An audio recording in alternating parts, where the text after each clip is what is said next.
அன்பினர்களே, இன்றைய திங்கட்கிழமை செய்தியாக ஈரானில் 8 நகரங்கள் மீது அமெரிக்கா சினம் கொண்டு தாக்குதல் நடத்த இருக்கின்றது.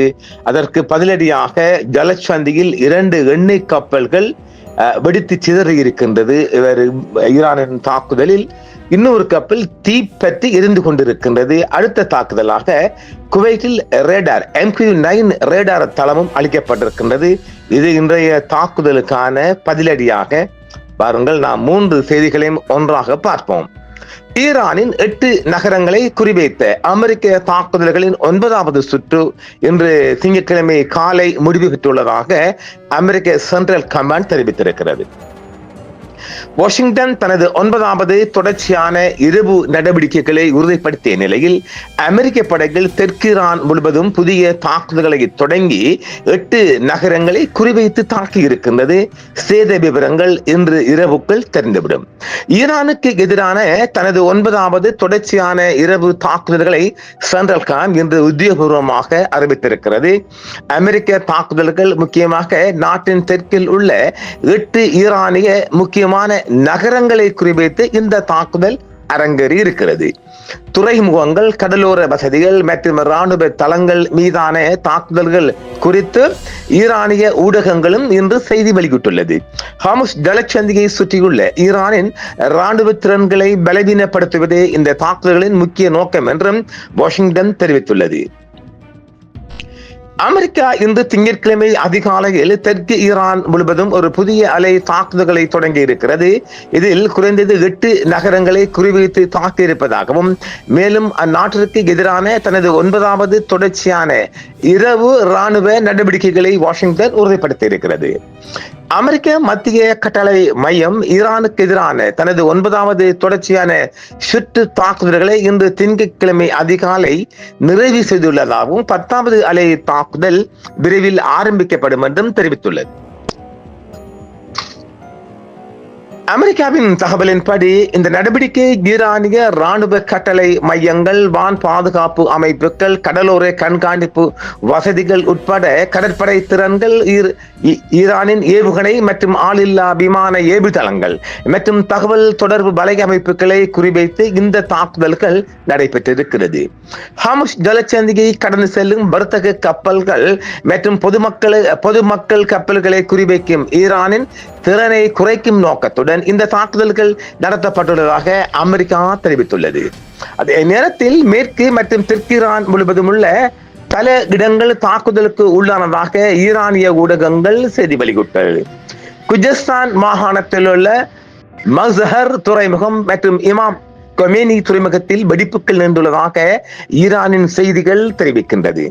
சிஸ்தான் மற்றும் பலுசிஸ்தான் மாகாணத்தில் உள்ள ஷபஹர் துறைமுகம் மற்றும் கொனரக் துறைமுகத்தில் 8 எறிகணைகள் தாக்கியதாக அதிகாரப்பூர்வமாக IRGC தெரிவித்துள்ளது. இதற்கிடையில் புஷேர் மாகாணத்தில் உள்ள ஒரு தளத்தில் 2 ஏவுகணைகள் தாக்கியதாகவும் செய்திகள் வெளியிட்டுள்ளது. அதே நேரத்தில் தபிஸில் 3 வெடிப்பு சத்தங்கள் கேட்டதாகவும் ஈரானிய அரசிய தொலைக்காட்சி தெரிவித்துள்ளது. சிரிக் துறைமுகத்தில் குறிவைக்கப்பட்ட தளம் முந்தைய அமெரிக்க தாக்குதல்களின் போதும் ஏற்கனவே தாக்கப்பட்டதாக ஈரானிய தொலைக்காட்சி மேலும் தெரிவித்துள்ளது.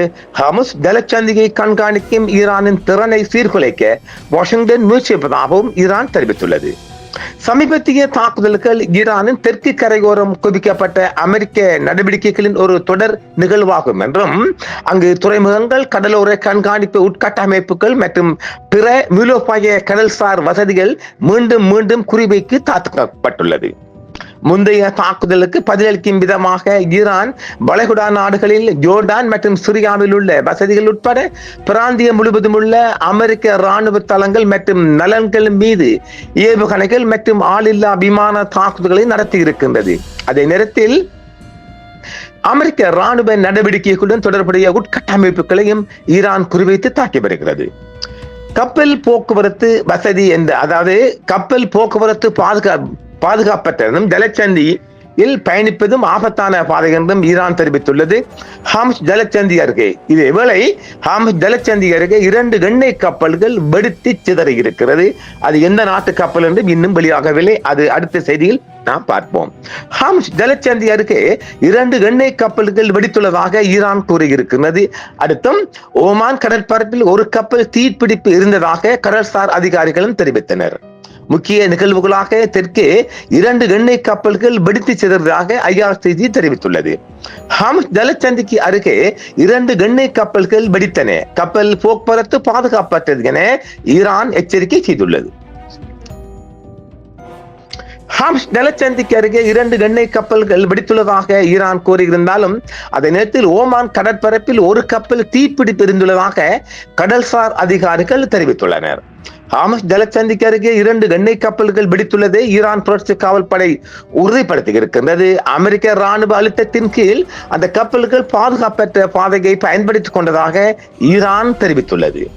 அமெரிக்க தாக்குதல்கள் தொடரும் வரை கப்பல் போக்குவரத்து பாதுகாப்பற்றதாகவே இருக்கும் எனவும் தெஹ்ரான் எச்சரிக்கை செய்துள்ளது. ஓமான் கடல் அருகே தீப்பிடித்ததாக பிரிட்டிஷ் கடல்சார் அதிகாரிகளும் தனியாக ஒரு வேறு செய்தியாக அதை உறுதிப்படுத்த இருக்கின்றார்கள். ஹாம்ஸ் ஜலச்சந்திக்கு தெற்கே பயணிக்க முயன்ற 2 எண்ணெய் கப்பல்கள் பாதுகாப்பற்ற கப்பல் போக்குவரத்து வழித்தடம் என அது விவரித்த பகுதிக்குள் நுழைந்த பின்னர் வெடித்ததாக ஈரானிய இஸ்லாமிய புரட்சி காவல் படை திங்கட்கிழமை தெரிவித்துள்ளது. அது கன்னிவெடிகளில் புதைக்கப்பட்ட பகுதியாக இருக்கும் என்றும் தெரிவிக்கப்படுகிறது. IRGCயின் கூட்டுப்படி அமெரிக்க ராணுவத்தின் அழுத்தத்தின் காரணமாக கப்பல்கள் அந்த பாதையை பயன்படுத்த முயன்றிருக்கின்றது. ஈரானுக்கு எதிரான அமெரிக்க ராணுவ நடவடிக்கைகள் தொடரும் வரை எண்ணெய் எரிவாயு மற்றும் பிற வர்த்தக சரக்குகளை ஏற்றிச் செல்லும் கப்பல்களுக்கு அந்த பாதை பாதுகாப்பற்றதாக இருக்கும் என்றும் ஈரான் தெரிவித்துள்ளது. தொடர்ந்து நடைபெறும் ஆக்கிரமிப்பு என்ற ஈரான் விபரத்திற்கு அமெரிக்க ராணுவம் தொடர்ச்சியான பதிலடிகளை எதிர்பார்க்க வேண்டும் என்றும் அந்த அறிக்கையில் தெரிவிக்கின்றது. இதேவேளை மக்களுக்கான செய்தி கொண்டையும் விடுத்து குவைத்தில் இருந்த அமெரிக்க ரேடார் அமைப்பை IRGC தாக்கி அளித்திருக்கின்றது. தனித்தனியாக ஓமானின் கும்சார் நகருக்கு வடமேற்கே சுமார் 8 கடல் மைல் தொலைவில் ஒரு கப்பல் தீப்பிடிப்பு இருந்ததை ராணுவ அதிகாரிகள் அடையாளம் கண்டுள்ளதாக ஐக்கிய ராஜ்யத்தின் பிரித்தானியாவின் கடல்சார் வர்த்தக செயல்பாட்டு நிறுவனம் தெரிவித்திருக்கின்றது. தீப்பிடித்திற்கான காரணம் இன்னும் சரிபார்க்கப்படவில்லை என்றும் தெரிவிக்கின்றது. இதேவேளை குவைத்தில் உள்ள அமெரிக்க ராடார் அமைப்பை IRGC அழித்து ஒழித்திருக்கிறது. குவைத்தில் உள்ள அமெரிக்க ராணுவ தளத்தின் மீது ரேடார் அமைப்புகள், ரோன் வசதிகள் மற்றும் விமான போக்குவரத்து உட்கட்டமைப்புகளை குறிவைத்து தாக்குதல் நடத்தியதாக ஈரானிய புரட்சி காவல் படை இன்று திங்கட்கிழமை தெரிவித்திருக்கிறது. குவைத்தில் உள்ள அலி அல் சேலம் விமான தளத்தின் மீது தாக்குதல் நடத்தியதாக IRGC தெரிவித்துள்ளது. இந்த தாக்குதலில் ஒரு முன்னெச்சரிக்கை ஆக ரேடார் மற்றும் MQ-9 ரோன்களுக்கு ஆதரவளிக்கும் வசதிகள் அளிக்கப்பட்டுள்ளது. அமெரிக்க ராணுவத்தின் இருப்பை எதிர்க்குமாறு குவைட் மக்களிடம் காவலர்கள் உரையாற்றியிருக்கிறார்கள். குவைத்தில் அமெரிக்காவால் இயக்கப்படும் அலி அல் சேலம் விமான தளத்தை குறிவைத்ததாக ஈரான் இஸ்லாமிய புரட்சி காவல் படை இன்று திங்கட்கிழமை உத்தியோகபூர்வமாக தெரிவித்துள்ளது. இந்த தாக்குதலில் முன்னெச்சரிக்கை ரேடார் அமைப்பு உட்பட முக்கிய ராணுவ உட்கட்டமைப்புகள் அளிக்கப்பட்டுள்ளதாகவும் ஈரான் தெரிவித்துள்ளது. ரோன் தாக்குதல் அமெரிக்க ரேடார் அமைப்பை முழுமையாக அளித்ததாகவும் விமான உபகரணங்கள் மற்றும் உதிரி பாகங்கள் சேமித்து வைக்கப்பட்டிருந்த ஒரு கிடங்கு மற்றும் MQ-9 சீப்பர் ட்ரான்கள் இருந்த ஒரு விமான கொட்டகை ஆகியவற்றை தாக்கியதாகவும் ஈரான் தெரிவித்துள்ளது. பல ஈரானிய நகரங்கள் மீது அமெரிக்கா மற்றொரு கட்ட தாக்குதல்களை தொடுத்த சில மணி நேரங்களுக்கு பிறகு இந்த அறிக்கை வெளியாகியிருக்கிறது. இது சென்ட்ரல் கேம் விவரித்தபடி தொடர்ச்சியாக 9வது இரவு நடைபெற்ற தாக்குதலாக பார்க்கப்படுகின்றது. அமெரிக்காவின் 9வது தாக்குதலுக்கு பதிலடியாக இந்த தாக்குதல்கள் இடம்பெற்றுள்ளதாக ஈரான் தெரிவித்திருக்கின்றது. தொடர்ச்சியான செய்திகள் வெளிவந்த வண்ணம் இருப்பதால் நாம் மீண்டும் மற்றொரு காணொளியில் சந்திப்போம். என்றும் உங்களுடன் சன்ரைஸ் இந்தியா டிவி சப்ஸ்கிரைப் பண்ணுங்கள், பெல் பட்டனையும் கிளிக் செய்யுங்கள். உங்கள் ஆதரவே எங்கள் சேவை. ஆதரவு தாருங்கள், அரவணைப்போம். மறக்காம சர்ப்ரைஸ் பண்ணுங்க. தேங்க்யூ.